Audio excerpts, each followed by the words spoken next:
Mari kita berdoa. Tuhan, kalau kami masih bisa hidup sampai dengan sekarang ini, semua karena kemurahan Tuhan untuk kami, dan juga bahwa kami dipimpin Tuhan dari tempat kami masing-masing untuk berbakti di sini juga karena kemurahan-Mu. Kami mengucap syukur untuk semuanya Tuhan, dan ketika kami beribadah, kami datang memuji dan memuliakan nama-Mu dari jiwa kami, dan biarlah itu menjadi sesuatu yang memuliakan nama-Mu ya Tuhan. Dan kami berharap bahwa puji-pujian kami boleh berkenan di hadapan Tuhan. Sekarang kami juga mau mendengarkan firman-Mu Tuhan, yang menjadi penuntun hidup kami, pelita bagi kaki kami, terang bagi jalan kami. Kami sadar kami penuh dengan kekurangan dan kelemahan, sehingga kami tidak bisa mengerti semua kebenaran firman-Mu. Kecuali Roh-Mu yang kudus menolong kami, buka akal budi pikiran kami, cerahkan pikiran kami, sehingga kami boleh menangkap pesan firman-Mu ya Tuhan. Kami bisa mengerti, kami sadar bahwa ada begitu banyak orang yang tidak mengerti kebenaran firman Tuhan. Tapi kalau kami boleh mengerti firman-Mu pada pagi hari ini, semua karena kemurahan Tuhan juga. Terima kasih Tuhan. Kami berdoa ya Tuhan, tolong kami semua, baik hamba-Mu di dalam menyampaikan firman Tuhan, jemaat sekalian yang mendengarkan firman, kiranya Tuhan boleh menjagai kami, menolong kami dari pekerjaan setan, supaya ketika hamba menyampaikan firman dapat menyampaikan dengan sebaik-baiknya. Demikian juga jemaat mendengar dapat mendengar sebaik-baiknya. Berikan kami semua konsentrasi, baik di dalam menyampaikan maupun juga di dalam mendengar. Terima kasih Tuhan. Kami berdoa ya Tuhan, jauhkanlah dari kami rasa bosan terhadap firman-Mu, dan biarlah jikalau ada di antara kami yang berada dalam keadaan lemah tubuh, Tuhan berikan kekuatan sehingga kami tetap bisa memfokuskan seluruh perhatian kami kepada firman Tuhan pada pagi hari ini. Terima kasih Bapa. Marilah Tuhan berbicara untuk kami semua, tapi secara pribadi masing-masing Tuhan boleh berbicara sehingga kami semua mendapatkan sesuatu dari firman yang menjadi pegangan bagi kami. Terima kasih Bapa. Kuduskan semua peralatan yang kami pakai, jauhkan dari kerusakan, kemacetan, sehingga firman-Mu dapat sampai pada kami dengan sebaik-baiknya. Kami siapkan hati kami untuk mendengar firman-Mu. Marilah Tuhan berbicara kepada kami. Dalam nama Tuhan Yesus Kristus kami berdoa. Amin.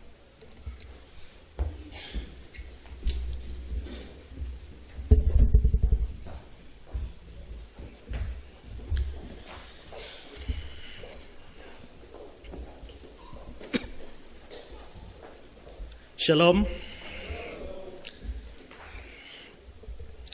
Baik saudara-saudara yang terkasih, 31 Desember kemarin saya khotbah, temanya apa? Ya, kemurahan Tuhan. Apa itu kemurahan Tuhan? Kemurahan Tuhan itu artinya apa? Kemurahan Tuhan sama arti dengan kebaikan Tuhan. Pada waktu itu saya jelaskan bahwa kemurahan Tuhan dinyatakan di dalam semua ciptaannya. Antara lain, Tuhan menyatakan kemurahannya pada tumbuhan, kedua pada binatang, ketiga pada manusia secara umum, dan yang keempat bagi orang percaya. Nah, bahwa Tuhan menyatakan kemurahannya kepada manusia secara umum, itu artinya bahwa Tuhan memberikan kebaikannya sampai kalau kita bisa hidup saja, itu kemurahan Tuhan yang luar biasa. Saya sudah jelaskan bagaimana Dia menciptakan kita secara unik. Hampir semua bagian dari tubuh kita Dia ciptakan dengan suatu pertimbangan kebijaksanaan yang luar biasa. Dan setelah Dia memberikan kita hidup, Dia memberikan semua yang diperlukan oleh kita untuk hidup. Matahari dan juga hujan dan masih banyak berkat-berkat jasmani yang lain, itu adalah kemurahan Tuhan. Tapi bagi orang percaya ada berkat yang spesial, ada kemurahan Tuhan yang lebih spesial dari itu. Pemilihan kita sebelum dunia dijadikan. Dia mengatur sampai kita di dalam sejarah kita bisa mendengar Injil. Pada waktu kita mendengar Injil, Dia memberikan iman kepada kita sehingga kita bisa percaya. Setelah kita percaya, kita juga masih banyak dosa, tapi Dia memberikan jaminan pengampunan dosa bagi kita, bukan hanya sebagian dosa, tapi segala dosa kita, dosa yang kemarin, dosa hari ini, dosa akan datang, sampai dosa terakhir sebelum kita masuk lubang kubur. Dia sudah membayar semua itu. Berarti seluruh hidup kita, semua berkat rohani adalah kemurahan Tuhan belaka. Nah, saudara-saudara, waktu itu saya menjelaskan bahwa kemurahan Tuhan dinyatakan bukan saja memberikan manusia hidup, tapi juga Dia memberikan banyak hal untuk menunjang kehidupan manusia itu. Saya sudah jelaskan bagaimana Dia mengatur kita dapat makan, dapat minum, binatang dapat makan, binatang dapat minum, apalagi manusia. Nah, saudara, setelah khotbah itu, habis khotbah saya terima satu SMS. SMS-nya bilang begini: kalau memang Tuhan berkemurahan hati untuk manusia, memberi makan, minum, dan lain sebagainya, kenapa sampai ada orang-orang di Afrika yang mati kelaparan karena tidak ada makan? Apakah mereka tidak mendapatkan kemurahan Tuhan? Dan saya pulang dan pikirkan ini selama beberapa hari, saudara. Dan karena itu saya merasa bahwa kelihatannya khotbah tentang kemurahan Tuhan ini perlu dilanjutkan lagi.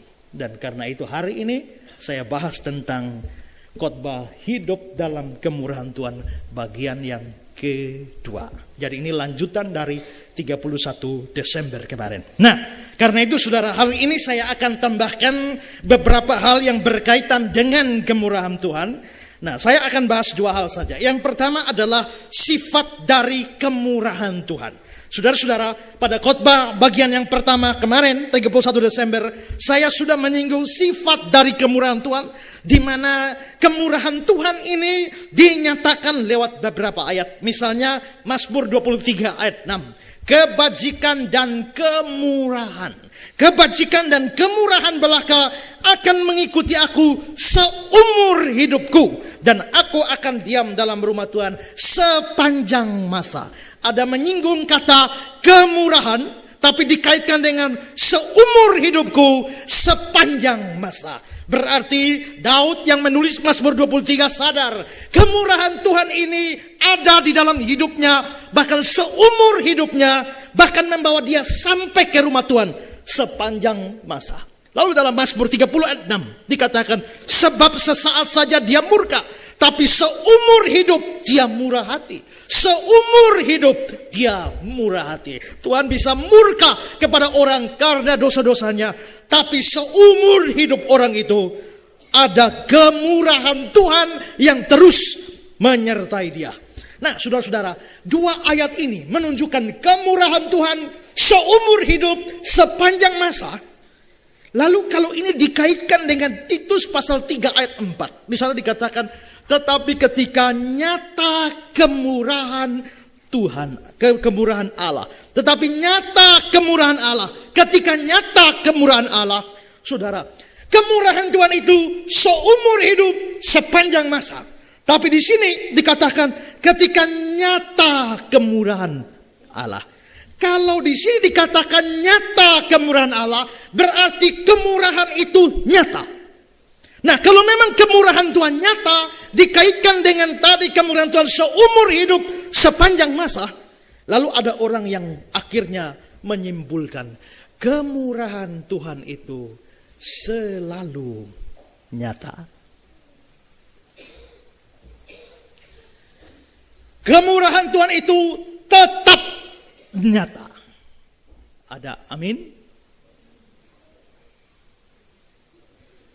Mikir ya. Di sini Titus 3 ayat 4, tetapi nyata kemurahan Tuhan. Berarti kemurahan Tuhan itu nyata. Tapi saudara, di dalam Mazmur 23 dan Mazmur 30, kemurahan itu seumur hidup sepanjang masa. Kalau di Titus bilang nyata, lalu di Mazmur bilang seumur hidup sepanjang masa, berarti kemurahan Tuhan itu selalu nyata. Amin.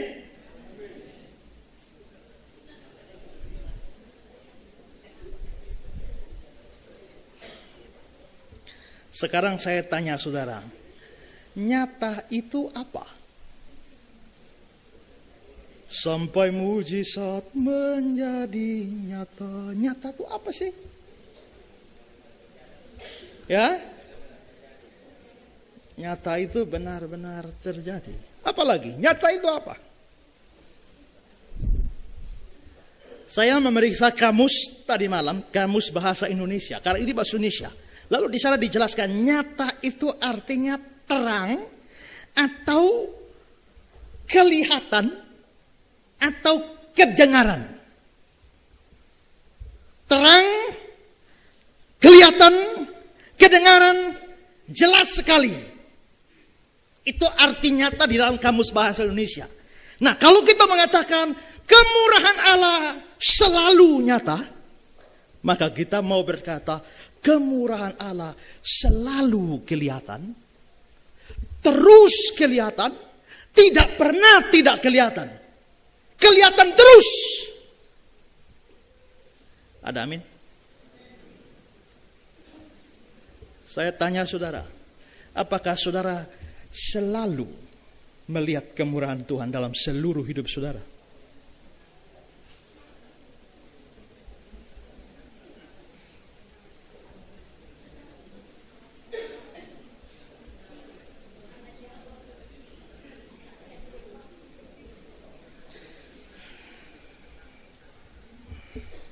Saudara, ada banyak kasus ya.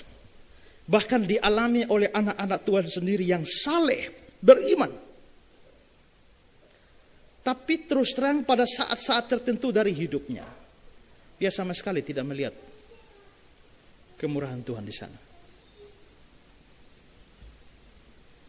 Seperti saya pernah cerita, kalau saudara masuk rumah sakit berapa lama? Tapi rekor dunia orang masuk rumah sakit itu dipegang oleh satu orang yang sampai hari ini belum dipecahkan rekornya. Masuk rumah sakit umur 3 tahun. Keluar umur 103 tahun. Waktu keluar, pada waktu dia sudah jadi almarhum. Berarti dia 100 tahun di dalam rumah sakit. Bayangkan saudara, dokter sudah lewat, perawat-perawat sudah lewat, dia tetap stabil di sana 100 tahun jadi pasien di rumah sakit. Sekarang pikirkan saudara, apakah orang ini tidak berdoa supaya dia disembuhkan? Tapi bayangkan seandainya dia berdoa 100 tahun. Tidak ada jawaban doa dari Tuhan untuk kesembuhan dia. Pertanyaan kita adalah, apakah kemurahan Tuhan selalu nyata bagi dia? Selalu kelihatan bagi dia?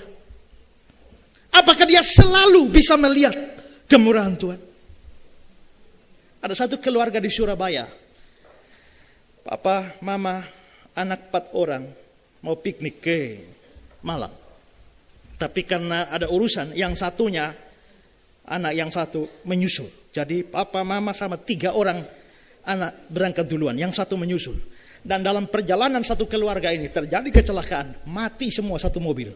Papa, mama dan 3 orang anak. Saudaranya yang satu yang belakangan itu karena tidak sama-sama dia selamat. Tapi tinggal dia sendiri di rumah. Dan saudara, pada saat itu rumahnya menjadi rumah duka. Rumah duka ada 5 peti mati sekalian. Kita kalau rumah duka ada satu, paling satu. Tapi ini 5 sekalian. Pertanyaan kita, apakah Tuhan, kemurahan Tuhan selalu nyata, selalu bisa dilihat oleh orang-orang seperti ini? Pernahkah saudara berdoa minta kesembuhan dari satu orang yang saudara kasih? Tapi berdoa titik kayu batu patah, dia mati. Pernah alami itu? Waktu kita berdoa, Tuhan sembuhkan dia, tahu-tahu dia sembuh. Puji Tuhan, kemurahan Tuhan nyata. Pas berdoa dalam nama Yesus sembuh, tahu-tahu dia napas. Dalam nama Yesus sembuh. Putus. Kemurahan Tuhan nyata bagi orang itu. Orang itu melihat kemurahan Tuhan. Apalagi saya. Berdoa paling banyak orang mati. Bahkan saya minta satu doa, Tuhan kali ini biar 1 kali saja ada mujizat. Juga Tuhan tidak kasih. Lalu apa apakah kemurahan Allah nyata di dalam hidup, dalam kondisi-kondisi seperti ini? Saudara, menurut saya tidak. Kemurahan Tuhan tidak selalu nyata. Lalu bagaimana dengan Mazmur 23 tadi? Kemurahan belaka mengikuti aku seumur hidupku. Aku akan diam dalam rumah Tuhan sepanjang masa. Mazmur 30, seumur hidup dia murah hati. Bagaimana dengan ayat itu? Saudara, di sini perlu kita bedakan. Menurut saya, kemurahan Tuhan selalu ada. Kemurahan Tuhan tetap ada. Tapi kemurahan Tuhan tidak selalu nyata. Matahari itu ada. Matahari selalu ada. Tapi pada waktu awan menutup dan gelap, matahari menjadi nyata? Kelihatan? Tidak. Pada waktu malam matahari kelihatan? Tidak. Waktu malam matahari tidak nyata. Tapi adakah yang ketika lihat malam matahari tidak ada lalu berkata matahari tidak ada? Tidak. Matahari tetap ada. Tapi tidak kelihatan sinarnya. Berarti pada waktu malam matahari tidak nyata, tidak kelihatan. Tapi matahari tetap ada. Maka saudara, apa yang saya sebutkan di sini tidak bertentangan. Ayat-ayat Mazmur 23, kemurahan Tuhan seumur hidup sepanjang masa, itu bicara tentang keberadaannya kemurahan Tuhan. Bahwa kemurahan Tuhan itu tetap ada apapun terjadi. Kemurahan Tuhan selalu ada. Tapi apakah kemurahan Tuhan selalu nyata di dalam hidup setiap kita? Apakah dalam pengertian apakah kemurahan Tuhan selalu terlihat di dalam seluruh hidup kita? Tidak. Saudara, sekarang kita lihat contohnya di dalam Alkitab. Saya akan angkat beberapa kasus. Kasus pertama adalah kasus Ayub. Saudara, ketika kita tahu ya, Ayub ini seorang yang beriman, seorang yang sangat saleh di hadapan Tuhan. Tapi justru karena kesalehannya membuat setan begitu cemburu, begitu bernafsu untuk menghancurkan dia. Setan lalu bicara dengan Tuhan Allah, dan atas kesepakatan mereka atau atas izin Tuhan Allah, setan diberikan wewenang untuk mencobai Ayub. Dan saudara-saudara, Ayub mengalami penderitaan yang begitu hebat. Saudara-saudara, harta bendanya ludes seluruhnya dari satu hari saja. Saudara, dia kaya raya luar biasa. Dulu kalau hitung kaya tidak hitung uang, tapi hitung binatang. Kalau punya binatang banyak, ini orang kaya raya. Dan saudara-saudara, kekayaan dia yang begitu banyak habis dalam satu hari. Kita lihat Ayub 1 ayat 14-17. Datanglah seorang pesuruh kepada Ayub dan berkata, sedang lembu sapi membajak, keledai-keledai betina makan rumput di sebelahnya. Datanglah orang-orang Sheba menyerang dan merampasnya serta memukulnya dengan mata pedang. Habis semua. Hanya aku sendiri yang luput sehingga dapat memberitahu hal itu kepada Tuhan. Sementara orang itu bicara, berarti ini sambung menyambung. Sementara orang itu berbicara, datang orang lain dan berkata, api telah menyambar dari langit, membakar serta memakan habis kambing domba dan penjaga-penjaga. Hanya aku sendiri yang luput sehingga dapat memberitahu hal itu kepada Tuhan. Ayub 17. Sementara orang itu bicara, berarti ini langsung sambung. Ya. Sementara orang itu bicara, datanglah orang lain dan berkata, orang-orang Kasdim membentuk 3 pasukan lalu menyerbu unta-unta dan merampasnya serta memukul penjaga dengan mata pedang. Hanya aku sendiri yang luput sehingga dapat memberitahu hal itu kepada Tuhan. Habis seluruh hartanya, sambung menyambung dalam hitungan jam saja. Habis semua. Kalau kena saudara stres atau tidak?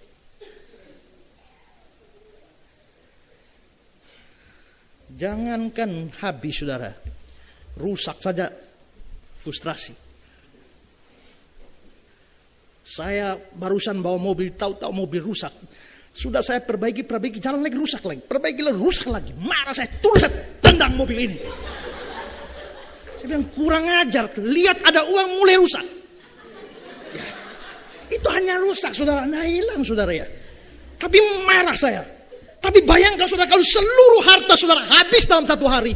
Ada banyak orang kabelnya mulai putus. begitu hartanya habis.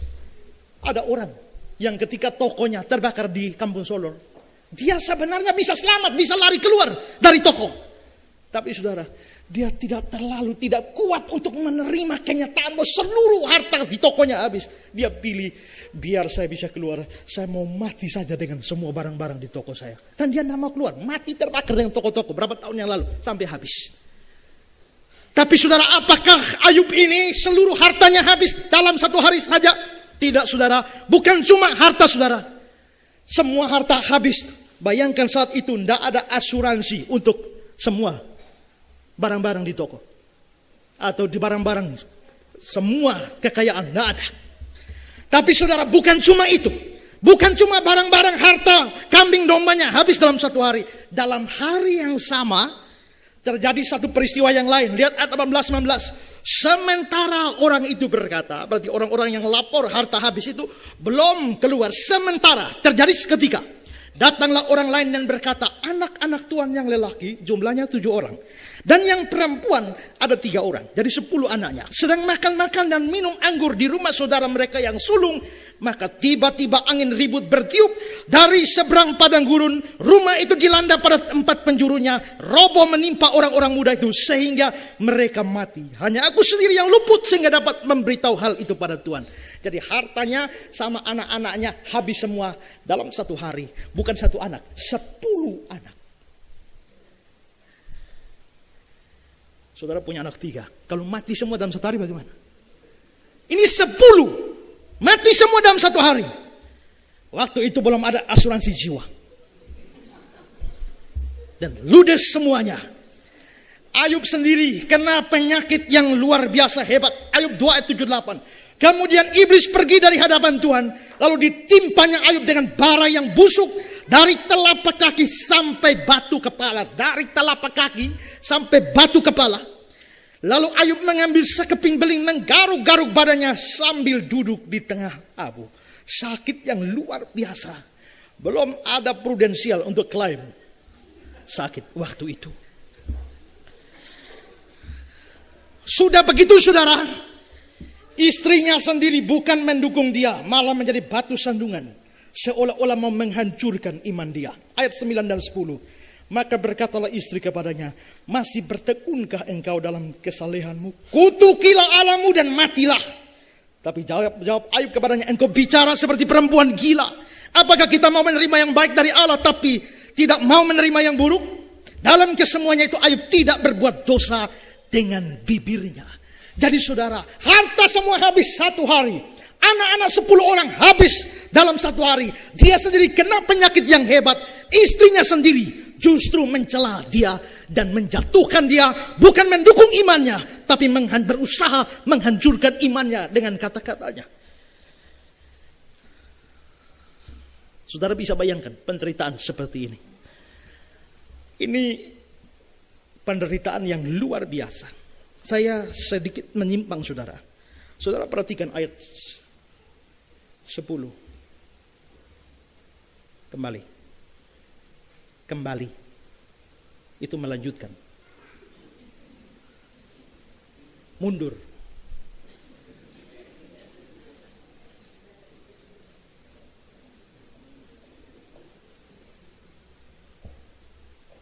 Mundur lagi. Saudara lihat ya. Ayat 10. Ayub menjawab istrinya, engkau bicara seperti perempuan gila. Terus slide berikut. Dalam kesemuanya Ayub tidak berbuat dosa dengan bibirnya. Omong istrinya gila, tapi Alkitab bilang tidak berdosa. Itu berarti tidak semua kata gila yang kita gunakan harus berdosa. Ada kalanya kita menyebut orang gila dan itu tidak berdosa karena memang orang itu layak disebut gila. Ya, seringkali kita bilang, oh gila. Pada waktu bilang gila, kamu berdosa. Tidak saudara, dia baru bilang istrinya gila. Tapi saudara, Ayub tidak berbuat dosa dengan bibirnya. Seandainya mengatakan gila adalah dosa, maka Ayub berdosa dengan bibirnya. Tidak.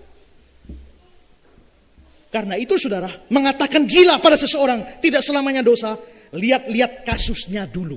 Kalau memang orangnya layak mendapatkan cap seperti itu bukan dosa. Dan menurut saya di sini istrinya Ayub layak disebut gila. Kenapa? Karena dia menyuruh Ayub mengutuki Allahnya. Dia bukan mendukung iman, menghancurkan iman. Perempuan seperti ini layak disebut gila.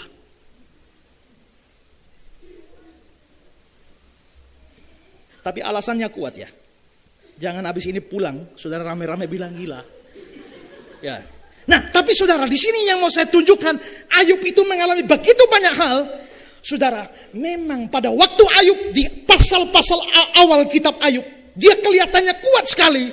Dia, apakah kita mau terima yang baik saja dari Allah, sedangkan yang jahat tidak?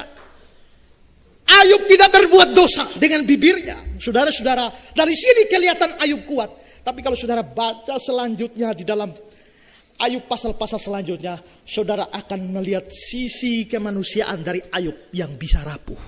Dan saya melihat semua itu, saya merasa Ayub hampir-hampir merasa, atau bahkan boleh dikatakan dia pasti tidak lihat kemurahan Tuhan di balik semua persoalannya. Karena itu ungkapan-ungkapan Ayub, kata-kata Ayub yang banyak menunjukkan bahwa dia merasa Tuhan tidak mengasihi dia. Tuhan tidak berkemurahan hati pada dia.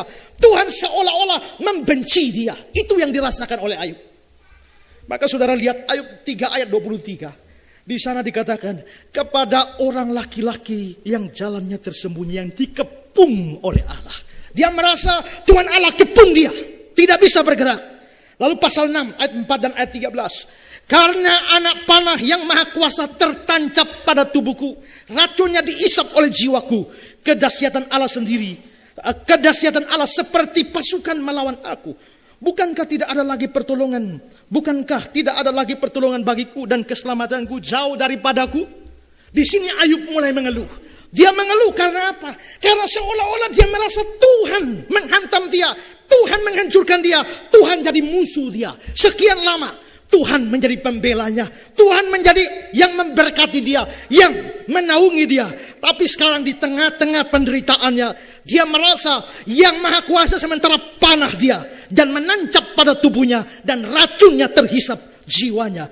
Kedahsyatan Allah seperti pasukan yang melawan aku. Dia tidak lagi lihat kemurahan Tuhan di sini. Yang dia lihat adalah kegeraman Tuhan yang menghantam dia. Pasal 7, 20-21. Kalau aku berbuat dosa, apakah yang telah kulakukan terhadap engkau ya penjaga manusia? Ini Ayub protes pada Tuhan. Saya dosa apa?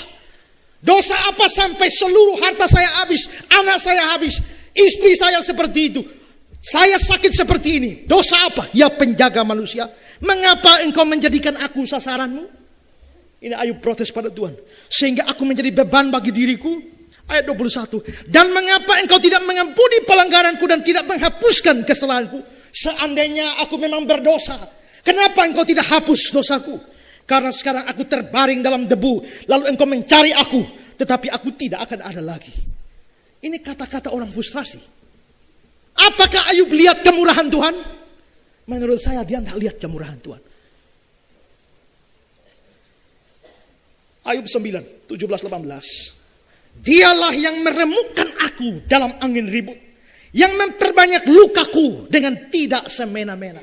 Bayangkan saudara, dia mengatakan Tuhan itu bukan hanya kasih luka, bikin luka banyak tapi semena-mena. Apakah ini orang percaya Tuhan? Lihat kemurahan Tuhan? Nah, dia tidak lihat kemurahan Tuhan. Ayat 18, yang tidak membiarkan aku bernafas. Bayangkan Tuhan, bernafas saja Tuhan tidak izinkan. Ya, tetapi mengenyangkan aku dengan kepahitan. Tuhan buat saya kenyang dengan semua penderitaan. Dia tidak lihat kemurahan Tuhan. Pasal 13 ayat 15 dan ayat 24. Lihatlah, ia hendak membunuh aku. Wah, dia bilang Tuhan mau bunuh dia. Lihatlah, dia hendak membunuh aku. Tak ada harapan bagiku. Namun aku hendak membela perilakuku di hadapannya. Mengapa engkau menyembunyikan wajahmu dan menganggap aku sebagai musuhmu? Apakah Ayub lihat kemurahan Tuhan? Nah, ini lagi mau protes dengan Tuhan Allah. Kenapa engkau sembunyikan wajahmu? Dan kenapa engkau anggap aku sebagai musuhmu? Pasal 16. Saya tunjukkan dari pasal-pasal supaya saudara lihat pergumulan Ayub yang hebat. Mulai ayat 9. Murkanya menerkam dan memusuhi aku. Dia menggertakkan giginya terhadap aku. Lawanku memandang aku dengan mata yang berapi-api. 12. Aku hidup dengan tentram, tapi dia menggelisahkan aku. Bayangkan. Aku hidup dengan tentram kan? Harta benda lengkap. Anak-anak semua lengkap. Istri baik-baik, sehat semua. Aku tentram. Kenapa Tuhan mengizinkan setan menimpakan semua malapetaka ini? Yang buat aku gelisah. Saya tadi tentram, tapi Tuhan yang bikin saya gelisah. Maka dia bilang, aku hidup dengan tentram, tapi ia menggelisahkan aku. Aku ditangkapnya pada tengkukku. Apa itu tengkuk? Batang leher. Tuhan pegang aku di batang leher. Seperti ini. Wah, Tuhan kejam sekali. Lihat apa yang dibuat Tuhan menurut kata Ayub. Lalu dibantingnya aku. Ditegakkannya aku menjadi sasarannya. Jadi habis banting, ditegakkan, jadi sasaran. Waktu saya siapkan firman Tuhan ini tadi malam, saya ingat waktu sampai pada kalimat ini, dibanting, ditegakkan, jadi sasaran. Saya ingat waktu dulu dihajar bapak saya. Ya, saya dihajar sedemikian rupa, sampai bapak tua pegang saya di tangan, angkat, dan saya terangkat turun sambung dengan tendangan, dan saya terguling-guling. Tapi pada waktu saya sudah jatuh, beliau angkat lagi. Pada waktu itu angkat dari batang leher, kaki saya terangkat. Dan begitu terangkat, dihantam lagi. Ini sama dengan yang dirasakan oleh Ayub. Dibantingnya, dan aku ditegakkannya menjadi sasaranku. Jadi saya bisa merasakan perasaan Ayub, karena saya pernah mengalami nasib seperti ini. Itu dulu, sekarang tidak lagi. Sekarang beliau sudah bertobat. Dan kedua, kalau beliau berbuat seperti itu, beliau mesti mewaspadai serangan balik.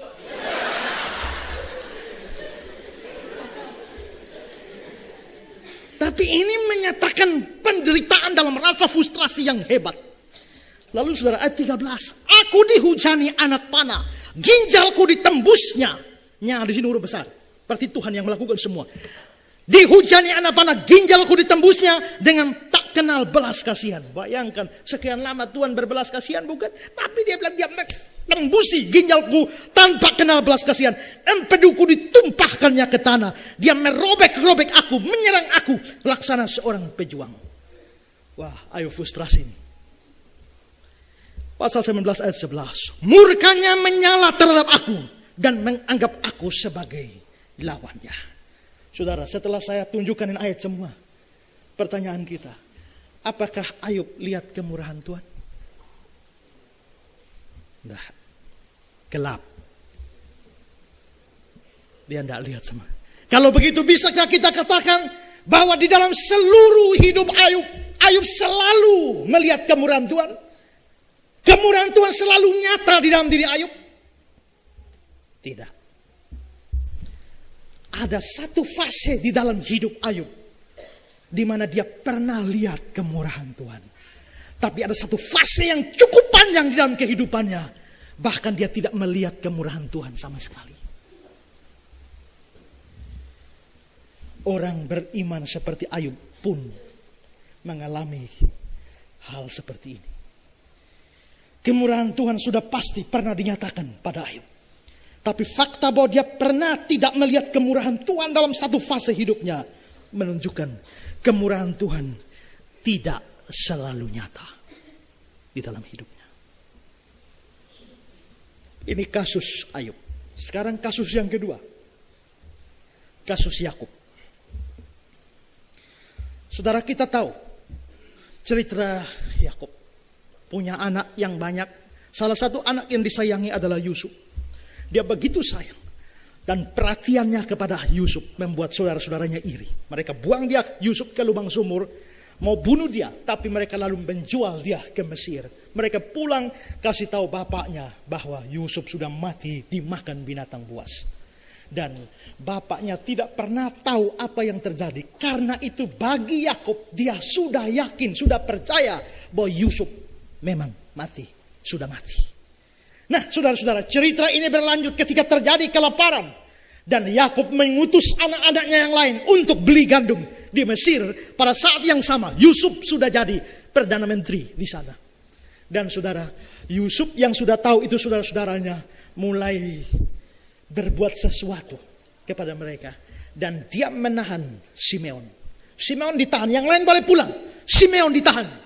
Sampai mereka pulang, bawa Benyamin datang, baru bisa dilepaskan. Dan saudara-saudara, Yakub membuat Yakub frustrasi. Kenapa? Karena anaknya Yusuf sudah mati. Dalam tanda petik. Karena menurut dia sudah mati. Sekarang Simeon sudah ditahan di Mesir. Sekarang mereka saudara-saudaranya minta Benyamin lagi untuk pergi. Dan dia sudah berpikir ini Benyamin pergi dan akan ditahan di sana. Dan dia akan kehilangan 3 orang anak. 2 paling dia kasih. Yaitu yang bungsu, yakni Yusuf dan Benyamin ini. 2 bungsu ini akan lenyap. Simeon juga akan lenyap. Dan dia merasa bahwa dia pasti akan mengalami penderitaan ini. Pada waktu ini terjadi saudara, Yakub mengucapkan satu kalimat dalam Kejadian pasal 42 ayat 36. Dan Yakub ayah mereka berkata kepadanya, kamu membuat aku kehilangan anak-anakku. Yusuf tidak ada lagi. Dan Simeon tidak ada lagi. Sekarang Benyamin pun hendak kamu bawa juga. Aku inilah yang menanggung segala-galanya. Yusuf sudah mati, tidak ada lagi. Simeon juga, sekarang Benyamin pun.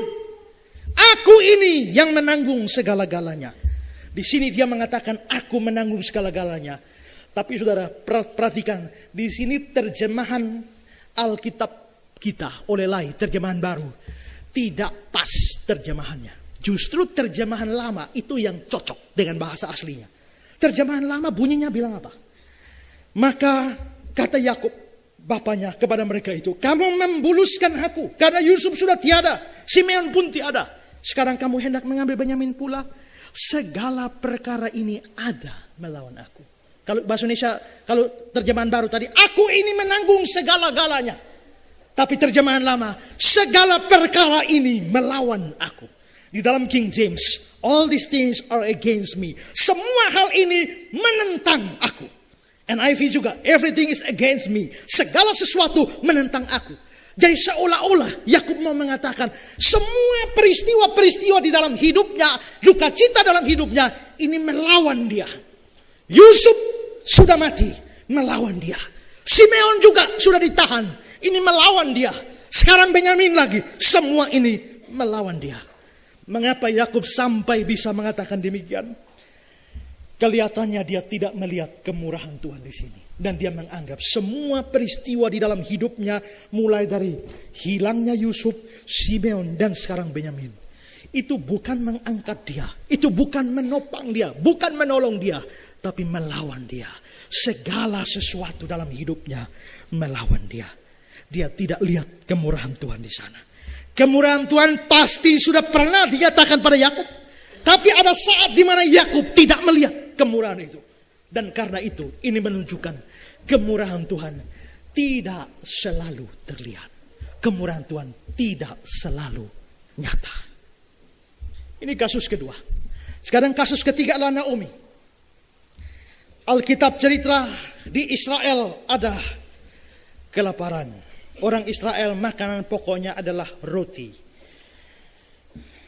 Bethlehem, Bet itu rumah atau sama dengan bait dalam bahasa Arab. Tapi rumah dalam bahasa Ibrani adalah Bet. Lalu lehem itu adalah roti. Jadi Bethlehem artinya rumah roti. Nah saudara, di rumah roti Bethlehem ada kelaparan sampai roti tidak ada. Maka satu keluarga dari Bethlehem, yakni Elimelek, mengajak istrinya Naomi dan kedua anaknya Kilion Mahlon tinggalkan rumah roti Bethlehem dan pergi ke tanah Moab.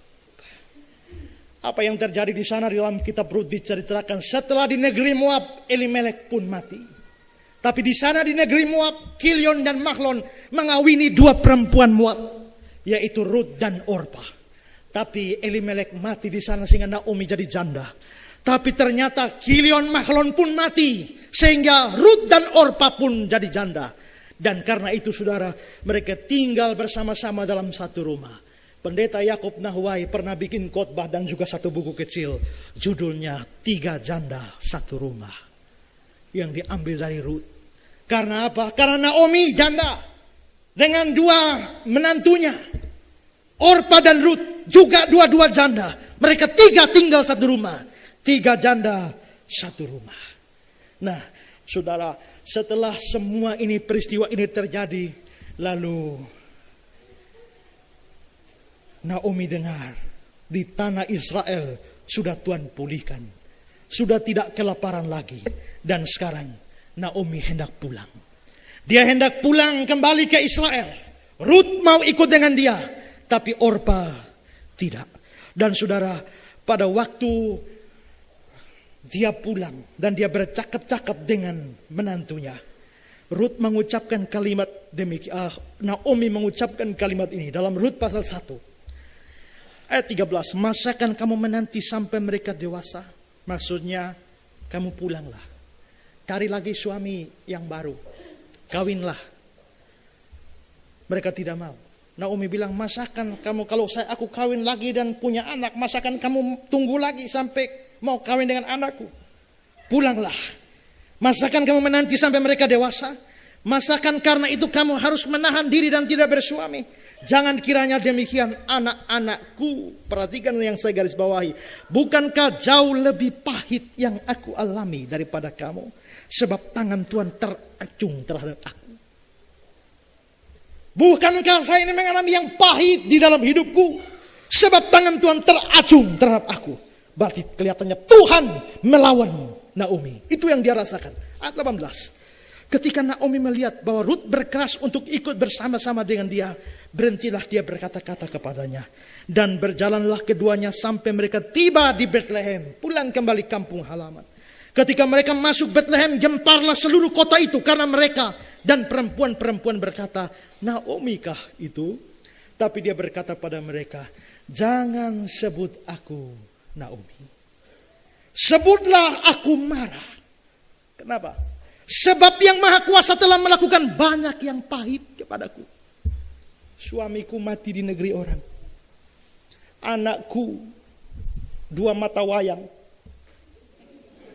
Kan 2 orang, Kilion dan Mahlon. Mati di negeri orang.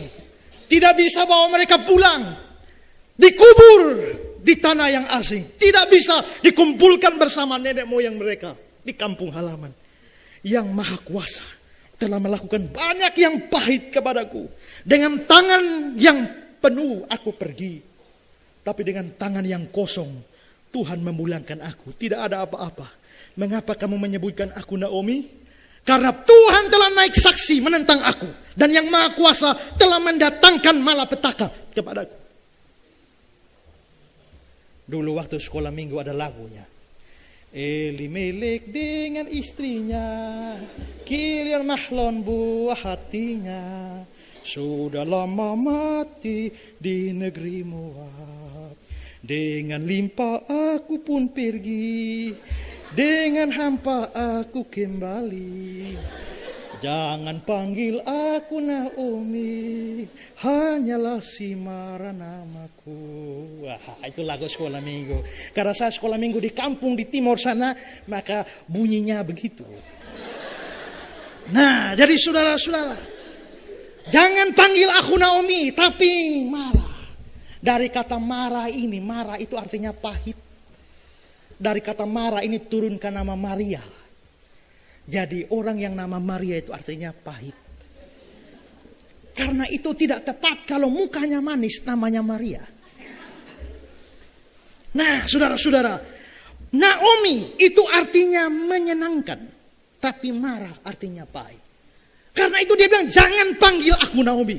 Panggil aku Mara. Di dalam ayat 13 dikatakan tangan Tuhan teracung kepadaku. Dalam ayat 21 dibilang Tuhan naik saksi menentang aku. Ini berarti dia menganggap Tuhan memusuhi dia. Dan ini menyebabkan dia pergi dengan tangan penuh. Tapi dia pulang dengan tangan kosong. Juga dikatakan ayat 20 dan 21, dia memang percaya Tuhan adalah Maha Kuasa. Tapi kepercayaan ini justru menyebabkan dia tidak punya harapan. Kenapa? Dia beranggapan Allah yang Maha Kuasa menentang dan memusuhi dia. Dan mendatangkan malapetaka. Pada ayat yang terakhir, dia bilang, karena Tuhan telah naik saksi menentang aku, yang Maha Kuasa mendatangkan malapetaka kepadaku. Saya tanya, apakah dari kata-kata ini Naomi melihat kemurahan Tuhan? Tidak. Kalau dia melihat kemurahan Tuhan, dia tidak bilang yang Maha Kuasa mendatangkan malapetaka padaku. Tidak. Saya percaya dalam hidup Naomi banyak kemurahan Tuhan sudah dinyatakan. Tapi ada saat di mana dia tidak melihat kemurahan Tuhan. Berarti kemurahan Tuhan tidak selalu nyata. Kemurahan Tuhan tidak selalu terlihat. Jadi dari 3 kasus ini, baik kasus Ayub, kasus Yakub, dan juga kasus Naomi, mereka orang-orang beriman, tapi pada saat itu mereka tidak melihat kebaikan, tidak melihat kemurahan Tuhan. Segala sesuatu gelap gulita bagi mereka. Kemurahan Tuhan bukan hanya tidak nyata, tapi sama sekali tidak terlihat oleh mereka. Saudara-saudara yang terkasih, apakah saudara-saudara pernah mengalami saat-saat seperti ini dalam hidup saudara? Kita di gereja dengar Tuhan Maha Kuasa, Tuhan Maha Kasih, Tuhan Maha Baik, Tuhan Maha segala-galanya.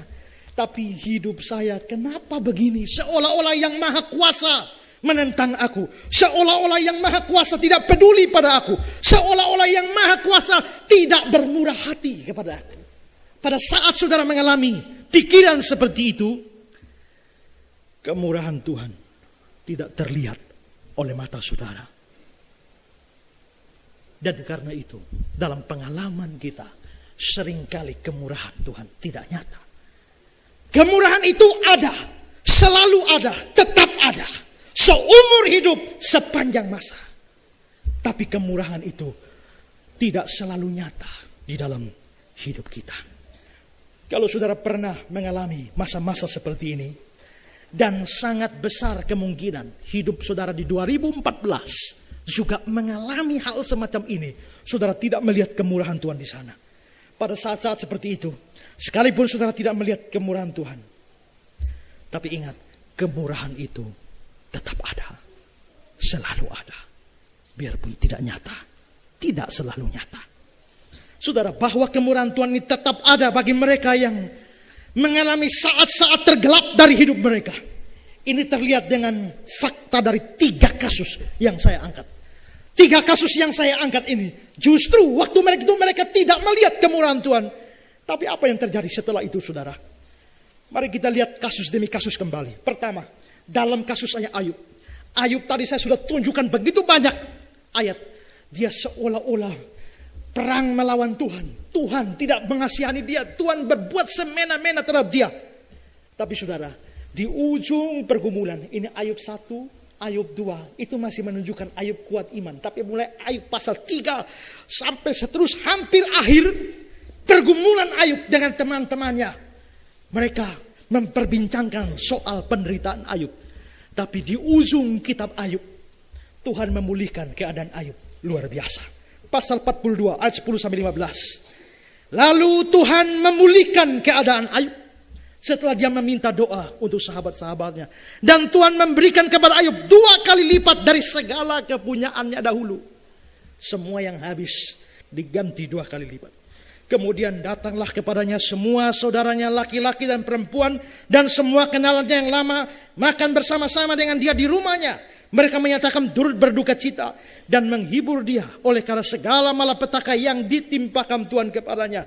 Dan mereka masing-masing memberi dia uang, 1 kesita dan sebuah cincin emas. Tuhan memberkati Ayub dalam hidupnya yang selanjutnya lebih daripada hidupnya yang dahulu. Berarti dulu sudah diberkati. Dia turun dan dia tidak melihat kemurahan Tuhan. Tapi di ujung hidupnya Tuhan memberkati dia 2 kali lipat dari yang dahulu. Dia mendapat 14.000 ekor kambing domba, 6.000 unta, 1.000 pasang lembu, dan 1.000 ekor keledai betina. Dia juga mendapat 7 orang anak laki-laki dan 3 anak perempuan. Kembali seperti semula. Istrinya diganti juga. Tidak ada kejelasan. Mungkin istrinya mati, Tuhan ganti baru. Atau mungkin Tuhan membuat istrinya bertobat. Kita tidak tahu. Tapi sekarang dia mendapatkan 10 anak lagi. Ayat 14. Dan anak perempuan yang pertama diberi nama Yemima. Yang kedua Kesia. Dan yang ketiga Keren Hapuk. Ayat 15. Di seluruh negeri itu tidak terdapat perempuan secantik anak-anak Ayub. Bayangkan. Bisa jadi Miss World nih. Ya kan? Kalau mereka ikut.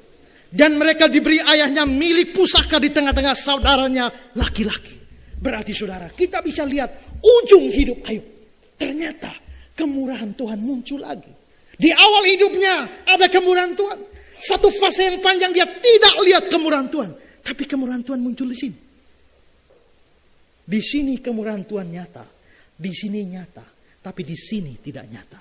Tapi di sini ada kemurahan. Di sini ada kemurahan. Hanya tidak terlihat Ayub. Di sini juga tetap ada. Berarti kemurahan Tuhan ada. Selalu ada. Nyata, tidak nyata, nyata.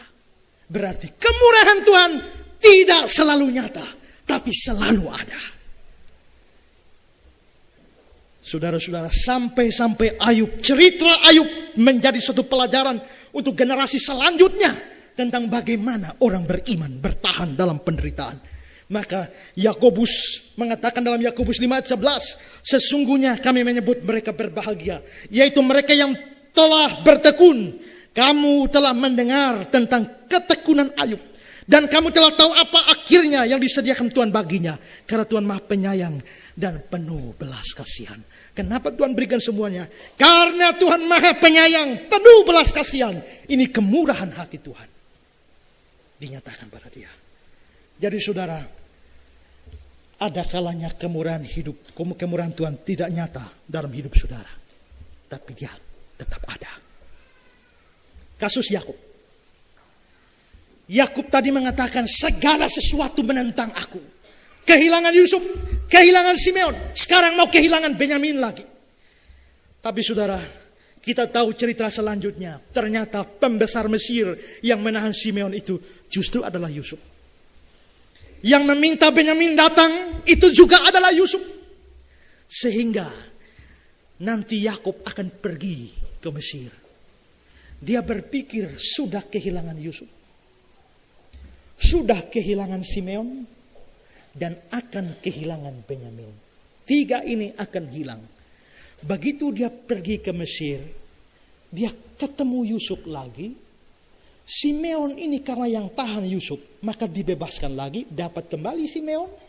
Dan Benyamin tidak ditahan.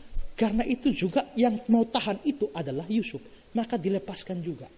Jadi dia berpikir semua melawan dia karena akan kehilangan 3 orang.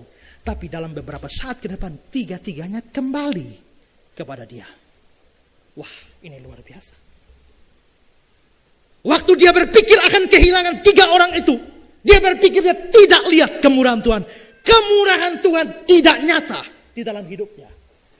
Tapi beberapa saat ke depan, justru kemurahan Tuhan terlihat dengan dikembalikannya 3 orang yang dia pikir sudah mati dan akan mati.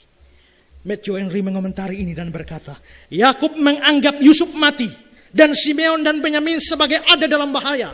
Dan dia menyimpulkan semua hal-hal ini menentang aku. Tetapi terbukti sebaliknya bahwa semua itu adalah untuk dia. Bekerja bersama-sama untuk kebaikannya dan kebaikan keluarganya. Tapi dia berpikir semua menentang dia. Perhatikan, melalui ketidaktahuan dan kesalahan kita dan kelemahan dari iman kita, kita sering melihat itu sebagai menentang kita. Apa yang sebetulnya adalah untuk kita. Kita menderita dalam tubuh atau milik atau kekayaan, nama dan hubungan. Dan kita berpikir semua hal-hal itu menentang kita. Sedangkan ini sebetulnya sementara sedang mengerjakan untuk kita kemuliaan yang besar. Dalam pulpit commentary diberikan komentar. Demikianlah providensi Allah sering disalah mengerti, disalah tafsirkan oleh orang-orang kudusnya. Betapa sering orang percaya berkata, semua hal ini menentang aku. Pada saat dia sudah dekat dengan aliran peristiwa-peristiwa yang akan membawanya keluar dari kesukaran atau penderitaan ke tengah-tengah kelimpahan. Damai dan sukacita dari hati yang disembuhkan dalam keadaan diberkati yang dipulihkan. Saudara-saudara, memang Yakub tidak tahu apa yang di depan. Karena itu dia merasa, wah ini segala sesuatu menentang aku. Kalau kita yang baca Alkitab, kita tahu cerita belakangnya apa. Dan kita bilang, Yakub ini bodoh.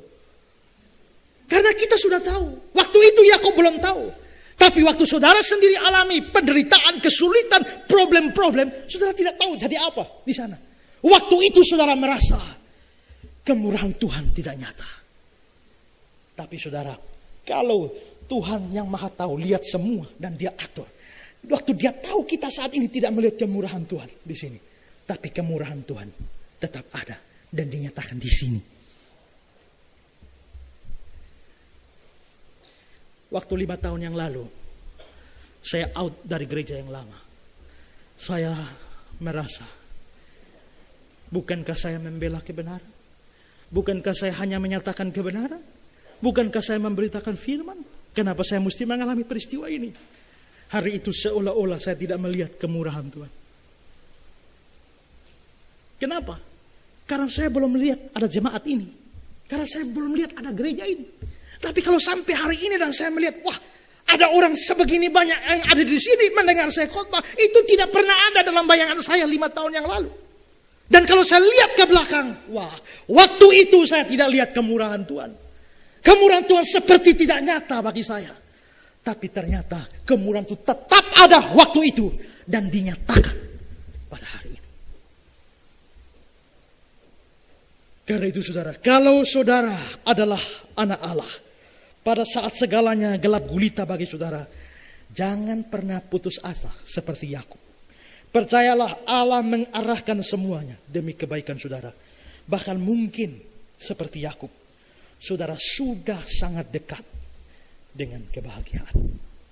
Saudara sudah sangat dekat dengan berkat.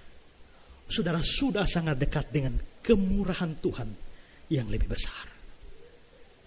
Karena itu, kalau saudara mengalami hal-hal yang pahit di dalam hidup saudara, stop mengeluh. Belajar bersyukur. Bersyukur. Karena biarpun kemurahan itu tidak nyata, tapi kemurahan tetap ada dan akan dinyatakan pada waktunya. Kasus ketiga, kasus Naomi. Tadi Naomi mengatakan, yang Maha Kuasa telah memberikan yang pahit kepadaku. Yang Maha Kuasa membuat aku pergi dengan berlimpah, tapi pulang dengan hampa. Yang Maha Kuasa telah menimpakan semua malapetaka ini padaku. Dia tidak lihat kemurahan Tuhan. Tentang apa yang Naomi katakan ini, dikomentari di dalam pulpit komentari, dibilang begini. Penafsirannya, maksudnya penafsirannya Naomi tentang providensi Allah salah. Tuhan, kata Naomi, telah bersaksi, naik saksi menentang aku.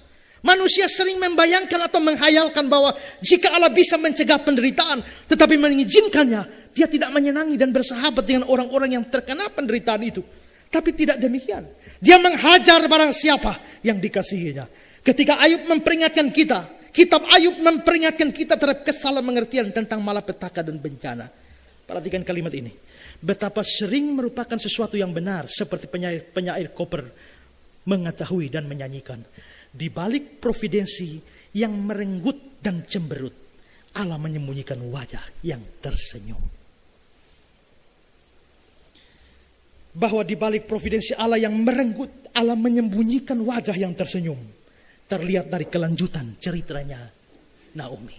Naomi merasa tidak lihat kemurahan Tuhan, bukan? Tapi Naomi pulang dengan menantunya Ruth. Sampai di Bethlehem, Ruth ketemu seorang laki-laki yang baik, namanya Boas. Lalu Ruth kawin dengan Boas, dapat anak. Anaknya nama siapa? Namanya Obed. Tapi saudara, pada waktu Ruth dapat anak, ini berarti cucu lagi bagi Naomi. Sekarang kita lihat bagaimana itu terjadi. Rut 4:14-17. Sebab itu perempuan-perempuan berkata kepada Naomi, terpujilah Tuhan yang telah rela menolong engkau pada hari ini. Tadi Tuhan menimpakan malapetaka. Sekarang orang bilang Tuhan telah rela menolong engkau pada hari ini dengan seorang penebus. Termasyurlah kiranya nama anak itu di Israel. Karena dapat anak, dapat cucu. Dan dialah yang akan menyegarkan jiwamu, memelihara engkau waktu rambutmu telah putih. Sebab menantumu yang mengasihi engkau telah melahirkannya. Perempuan yang lebih berharga bagimu dari 7 anak laki-laki. Dan Naomi mengambil anak itu, maksudnya cucunya, serta meletakkannya pada pangkuannya. Dan dialah yang mengasuhnya. Dan tetangga-tetangga perempuan memberi nama kepada anak itu. Katanya, pada Naomi telah lahir seorang anak laki-laki. Lalu mereka menyebut namanya Obed. Dialah ayah Isai, ayah Daud. Saudara, orang-orang perempuan pada waktu itu menganggap Naomi berbahagia. Perhatikan itu. Dan tetangga-tetangga perempuan memberi nama kepada anak itu. Katanya, pada Naomi. Padahal waktu pulang, Naomi sudah bilang, jangan panggil aku Naomi. Tapi Mara. Tapi sekarang orang-orang bilang, pada Mara. Oh tidak. Pada Naomi. Berarti saudara, karena Mara itu artinya pahit. Tapi mereka melihat sekarang ada kemurahan Tuhan dinyatakan dalam hidup orang ini. Sehingga dia tidak cocok disebut Mara. Dan karena itu mereka panggil dia Naomi. Yang artinya menyenangkan. Di dalam ayat 14 kita lihat Tuhan yang telah rela menolong engkau pada hari ini. Lalu ayat yang ke-15, coba mundur. Sebab menantumu mengasihi engkau. Luar biasa. Tidak pernah ada menantu dan mertua sekarib Naomi dan Ruth. Biasanya Naomi, biasanya mertua dan menantu musuh bebuyutan. Sehingga ada orang mengatakan, siapakah perempuan paling bahagia di dunia? Itu Hawa. Kenapa? Karena tidak punya ibu mertua. Tapi di sini bayangkan saudara, sebelum pulang dari Moab ke Bethlehem, Ruth sudah bilang, bangsamu bangsaku, Allahmu Allahku. Kemana aku pergi, engkau pergi, ke situ aku akan ikut. Dan sekarang, menantumu mengasihi engkau. Bayangkan dia akan tua. Bayangkan kalau dia tua dan tua dan tua dan dibenci oleh anak mantu. Ini repot. Tapi dia berbahagia karena menantunya mengasihi dia. Lalu memberikan dia seorang cucu. Dan saudara, bayangkanlah. Sekarang, Naomi punya seorang cucu. Namanya Obed. Obed ini lalu melahirkan Isai. Turunannya Isai. Lalu Isai turunannya Daud. Lalu Daud turun sampai Yesus. Yesus turunan Daud. Sehingga mereka panggil Yesus anak Daud.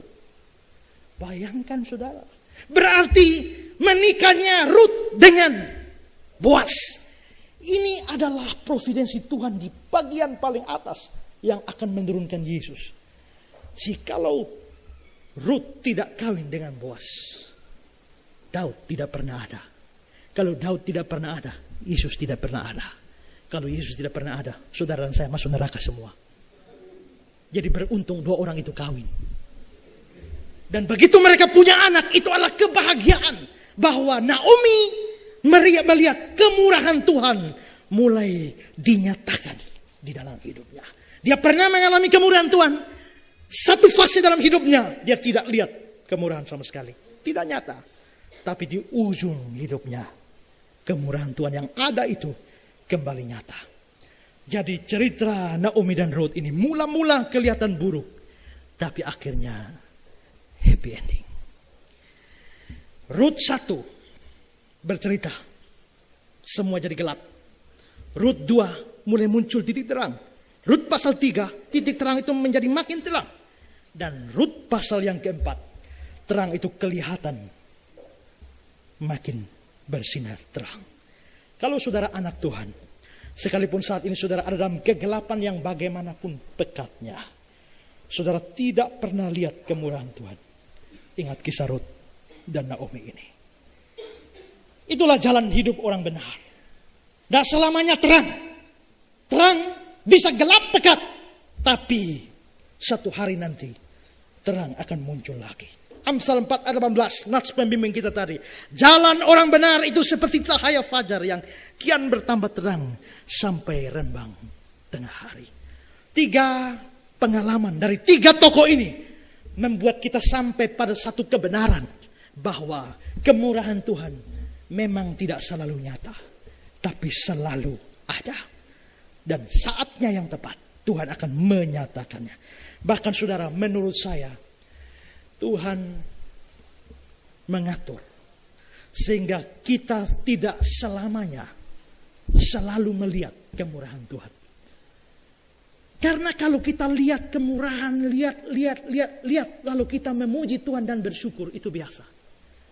Tapi ada satu titik di mana kita tidak melihat kemurahan Tuhan, tapi kita tetap percaya. Itu luar biasa. Kenapa? Iman itu tidak melihat namun percaya. Menurut Ibrani 11 ayat 1. Iman dasar dari segala sesuatu yang kita harapkan dan bukti dari segala sesuatu yang tidak kita lihat. Tidak lihat, tapi percaya. Itu iman. Karena itu saudara, kalau tiap hari kita hidup lihat kemurahan Tuhan lalu kita percaya pada Tuhan, itu biasa.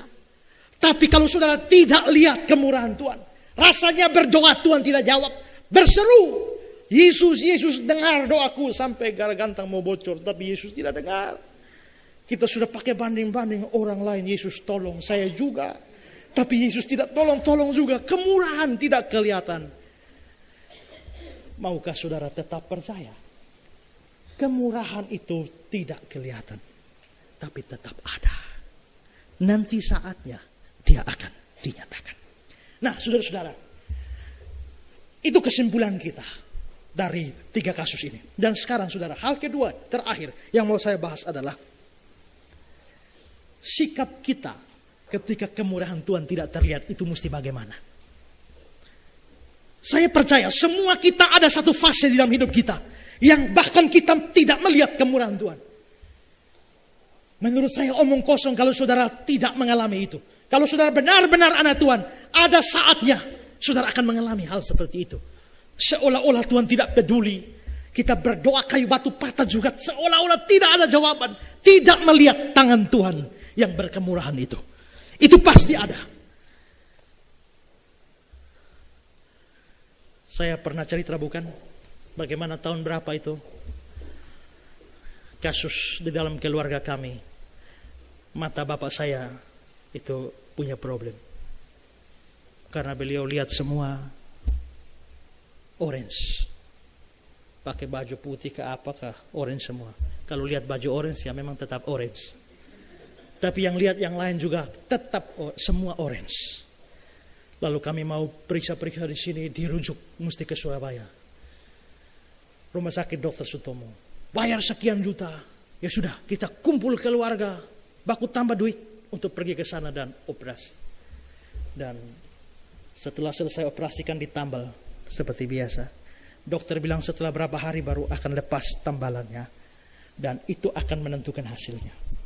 Apabila buka dan Bapak melihat normal, beliau lihat. Tapi kalau buka dan tidak melihat berarti gagal. Mungkin ada 3 hari atau 4 hari sebelum buka. Dan kami sekeluarga berdoa luar biasa. Saya punya teman di mana saja seluruh Indonesia SMS minta semua pada hari operasi semua doa dan semua doa. Dan besok pagi mau dibuka saya kirim lagi minta doa, semua doa untuk buka. Dan ini menentukan. Dan waktu dibuka saya sudah haleluya, puji Tuhan, oh Tuhan Maha Besar, Tuhan Maha Besar. Buka. Gimana Bapak? Lihat. Beliau lihat, beliau bilang hitam semua. Tadi masih orange, sekarang jadi hitam. Tadi masih kelihatan, sekarang tidak kelihatan. Wah, dokter bilang gagal operasinya. Uang sudah banyak terbuang. Konsultasi dengan dokter bilang harus pindah rumah sakit yang lain, khusus mata, rumah sakit Undaan. Ini khusus mata, dokternya lebih canggih, tapi biayanya juga lebih banyak. Gimana mumpung di sini di Surabaya, Akhirnya rembukan keluarga, kumpul duit lagi, lebih mahal lagi. Operasi sudah kadung di Surabaya, langsung saja. Akhirnya ini doa diperkuat lagi, 2-3 kali lipat.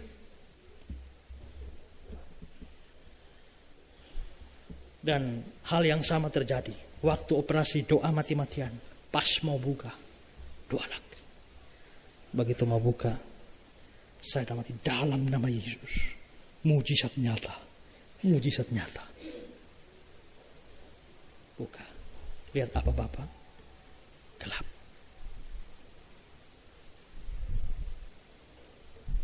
Pulanglah kami ke Kupang setelah habis puluhan juta dan mata tambah buta. Waktu mampir di Bali, saya duduk di taman lagi bersihkan. Mama saya berdiri dan saya di rumah dipanggil Fred karena nama saya Alfred. Fred, lu pendeta, lu jawab saya sekarang. Di mana Tuhan waktu kita berdoa? Saya diam, lu jawab.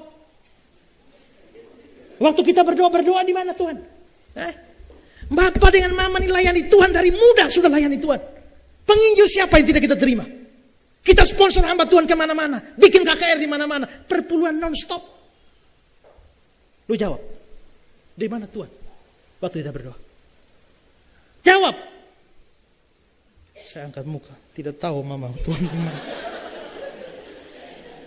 Saya juga tidak tahu, gelap saudara.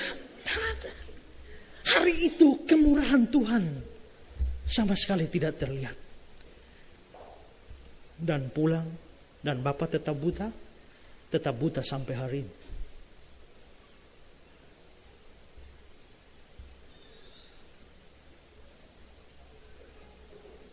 Tidak ada kemurahan terlihat. Dan sampai hari ini juga saya tidak mengerti kenapa Tuhan harus mengizinkan Bapak saya buta. Saya tidak lihat kemurahan di situ. Tapi kemurahan itu pasti ada. Entah kapan dinyatakan. Saya teringat ada satu lagu tempo dulu dari Julius Sitanggang. Tuhan, masihkah mau kau mendengar doaku? Tuhan, masihkah gerangan sembahku kau terima? Mana tanganmu? Saya kira ini pergumulan kita. Gelapnya jalan yang kini ku tempuh. Sesatkah anakmu kini melangkah? Dengar Tuhan ratapanku. Itu lagu Julius Sitanggang. Mana tanganmu? Gelap jalan yang kini ku tempuh. Itu pergumulan banyak kita. Dan tidak mustahil bahwa 2014 kita akan mengalami hidup seperti ini.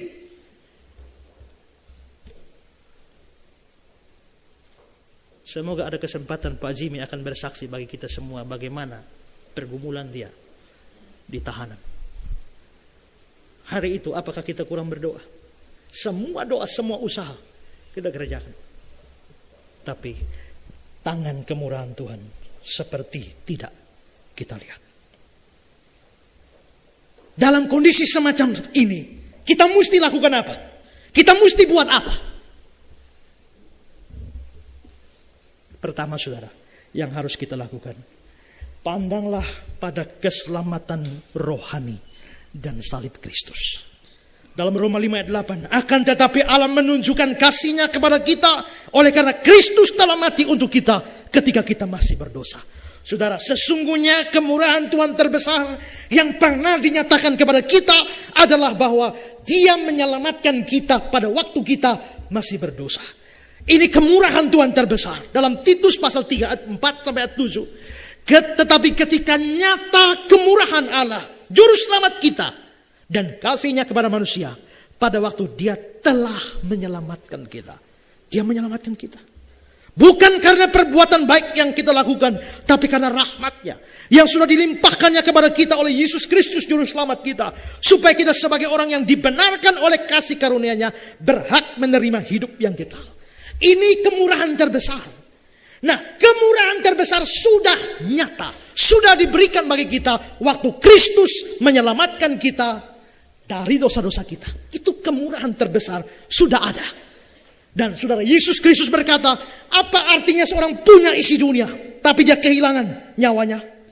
Kalau begitu keselamatan kita adalah harta paling berharga, lebih mahal dari isi dunia ini. Dan kalau Tuhan sudah menyatakan kemurahan seperti ini dalam hidup kita, apakah kita mau beranggapan Tuhan tidak berkemurahan pada kita? Hanya karena doa kita tidak dijawab, hanya karena kita sakit tidak sembuh, hanya karena kita kehilangan harta, hanya karena kita kehilangan kesehatan, hanya karena hal-hal yang remeh di dalam hidup kita dibandingkan dengan keselamatan. Sikap semacam ini sama dengan sikap anak kecil yang waktu minta uang 10.000, mamanya tidak mau kasih. Mama minta 10.000, mamanya tidak mau kasih. Dia bilang, mama jahat. Masuk akalkah mamanya jahat karena tidak bisa beri dia uang 10.000? Ada anak kecil, mama 10.000, tidak mau, mama jahat. Mamanya bilang, kalau mama jahat, waktu lu lahir, mama piting lu buang di kandang babi. Kalau mama jahat, waktu lu sakit, mama biarkan sampai lu tewas. Kalau mama jahat, lu waktu kecil menangis, mama tidak kasih air susu ibu. Kalau mama jahat, minimal buang lu di panti asuhan. Semua kalau kamu sampai umur begini, semua karena mama baik. Jangan hanya karena 10.000 mama tidak kasih, lalu anggap mama jahat. Seringkali kita menganggap Tuhan jahat, Tuhan tidak mengasihi kita, tidak sayang kita, hanya karena doa kita tidak jawab, hanya karena begini. Padahal sadarkah saudara bahwa keselamatan yang lebih besar, lebih mahal dari seluruh isi dunia ini sudah diberikan pada saudara?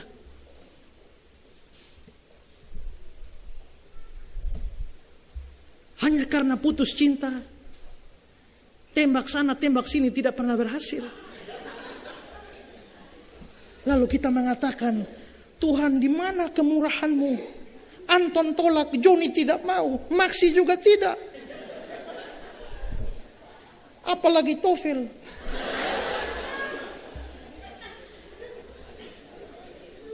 Karena mana Tuhan, mana kemurahan-Mu? Nugi tolak, Tofel tolak, Joji tolak, Alan tolak. Di mana kemurahan Tuhan? Saudara, apakah kemurahan Tuhan hanya diukur dengan itu? Dengarlah, keselamatan yang lebih mahal dari dunia ini sudah diberikan.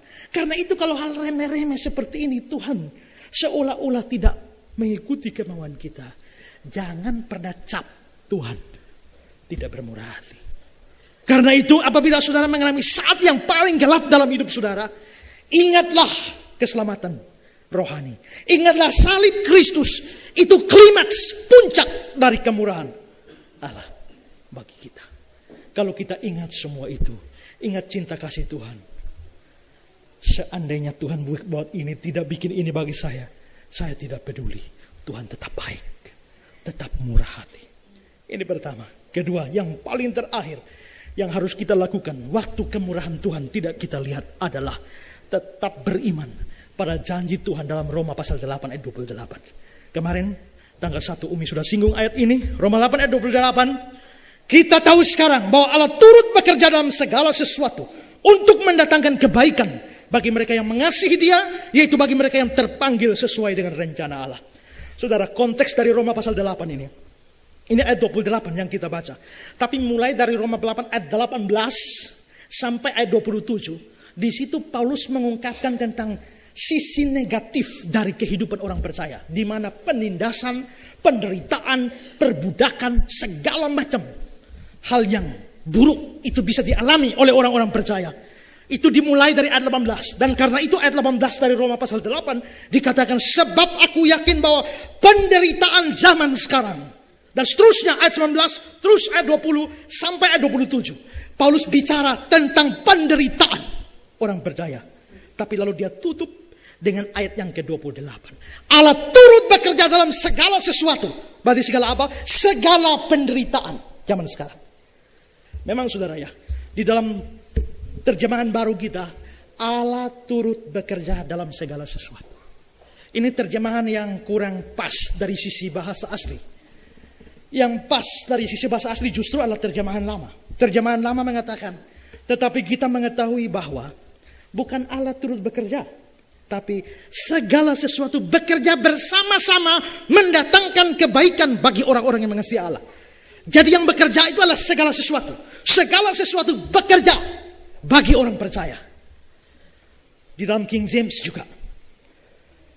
All things work together for good to them.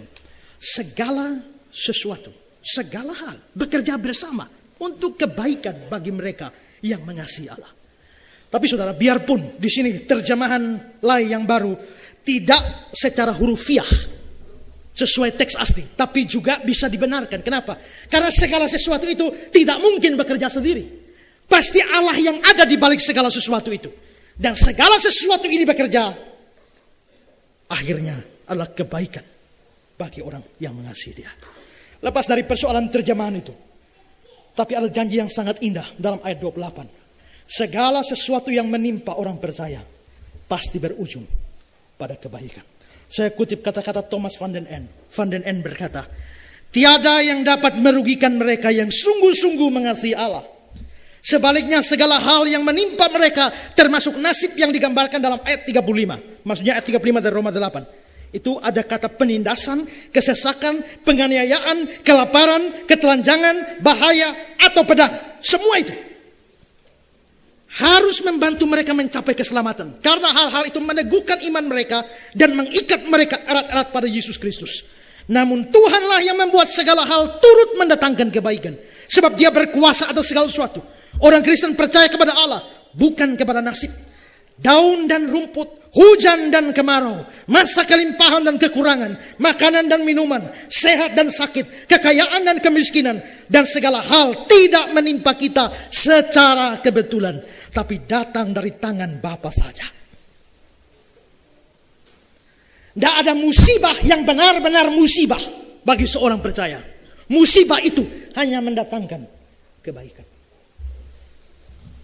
Karena itu apabila penderitaan hidup, kesulitan hidup, persoalan, kedukaan membuat saudara tidak melihat kemurahan Tuhan, yakinlah kemurahan itu tetap ada dan terus bekerja untuk kebaikan saudara. Kemarin waktu khotbah tanggal 1, Umi sudah singgung tentang penjual koran itu. Semua matahari sudah hilang, gelap gulita, awan-awan hujan lebat, tapi anak kecil terus menjual koran. Orang tanya pada dia, kenapa matahari sudah gelap, semua sudah menghitam, kamu masih jual koran? Dia bilang, karena aku tahu memang sekarang gelap, tapi sebentar lagi matahari pasti akan bersinar kembali. Dalam hidup ini, saudara, kita belajar yakin pada Roma 8 ayat 28. Itu pasti. Kalau saudara sudah bisa alami ini, saudara bisa lakukan ini, percayalah. Sekalipun saudara tidak lihat kemurahan itu, saudara bisa tetap memuji Tuhan. Sekarang perhatikan Habakuk pasal 3. Lihat apakah dia melihat kemurahan Tuhan di sana. Sekalipun pohon ara tidak berbunga. Wah, kelihatan kemurahan Tuhan tidak ada di sana. Karena pohon ara tidak berbunga. Pohon anggur tidak berbuah. Tidak ada kemurahan di sana. Pohon zaitun mengecewakan. Tidak lihat kemurahan di sana. Ladang-ladang tidak menghasilkan bahan makanan. Kambing domba terhalau dari kurungan. Dan tidak ada lembu sapi dalam kandang. Semua kelihatan tidak ada kemurahan.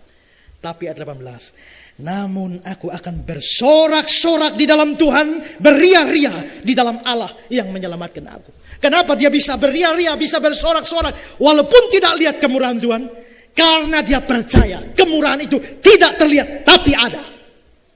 Kemurahan itu tidak dia lihat saat itu, tapi ada saatnya kemurahan itu dinyatakan.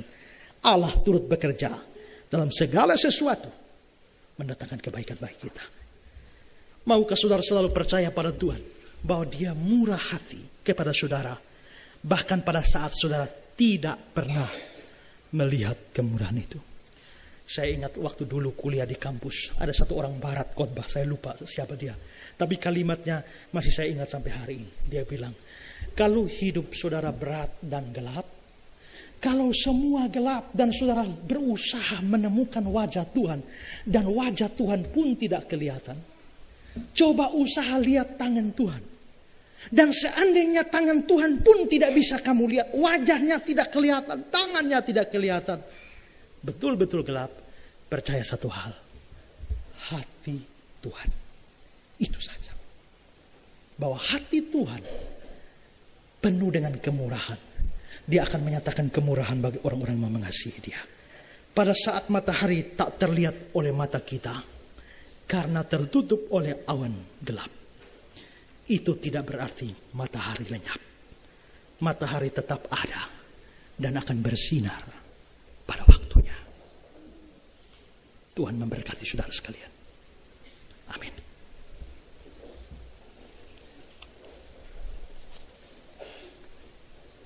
Mari kita tunduk kepala.